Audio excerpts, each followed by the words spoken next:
military action against Pakistan in the next 24 to 36 hours.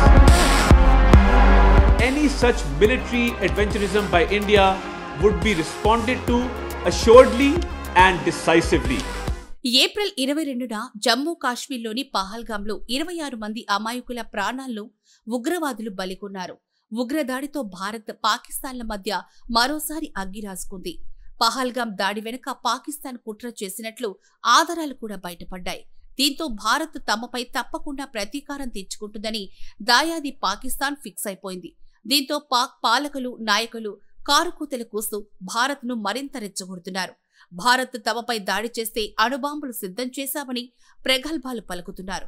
ఈ క్రమంలో నిఘా వర్గాల విశ్వసనీయ సమాచారం ప్రకారం వచ్చే 24 నుంచి 36 గంటల్లోపే ఇస్లామాబాద్ పై భారత్ సైనిక చర్య చేపట్టబోతుందని పాకిస్తాన్ తాజాగా ప్రకటించింది. అదే జరిగితే పరిణామాలు తీవ్రంగా ఉంటాయని భారత్ను పాకిస్తాన్ హెచ్చరించింది. ఈ మేరకు పాకిస్తాన్ సమాచార శాఖ మంత్రి అతుల్లాహ్ తరార్ హెచ్చరిక జారీ చేశాడు.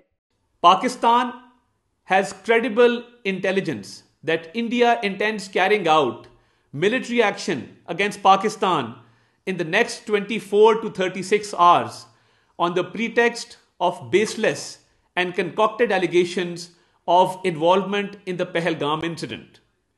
Indian self-assumed hubristic role of judge, jury and executioner in the region is reckless and vehemently rejected. Pakistan has been the victim of terrorism itself and truly understands the pain of this scourge. We have always condemned terrorism in all its forms and manifestations anywhere in the world. Being a responsible state, Pakistan open-heartedly offered a credible, transparent and independent investigation by a neutral commission of experts to ascertain the truth.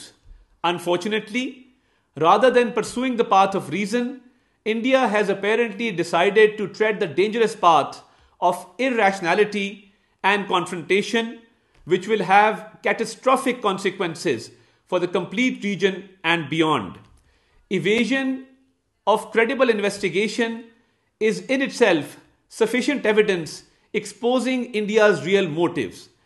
Consciously making strategic decisions hostage to public sentiments purposefully trumped up for securing political objectives is unfortunate and deplorable.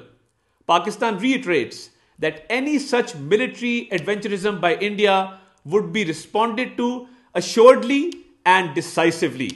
The international community must remain alive to the reality that the onus of escalatory spiral and its ensuing consequences shall squarely lie with India.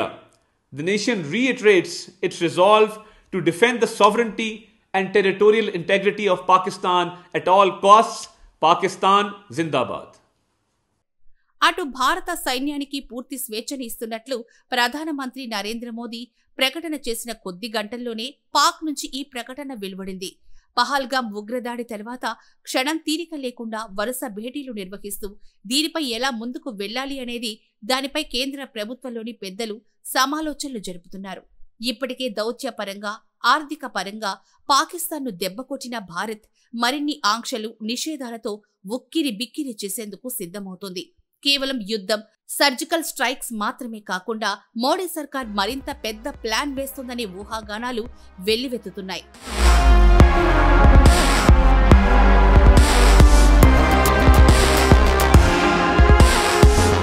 ఇక భారత్, పాక్ ఇరు దేశాల సరిహద్దుల్లో భారీగా సైన్యాన్ని మోహరిస్తున్నాయి.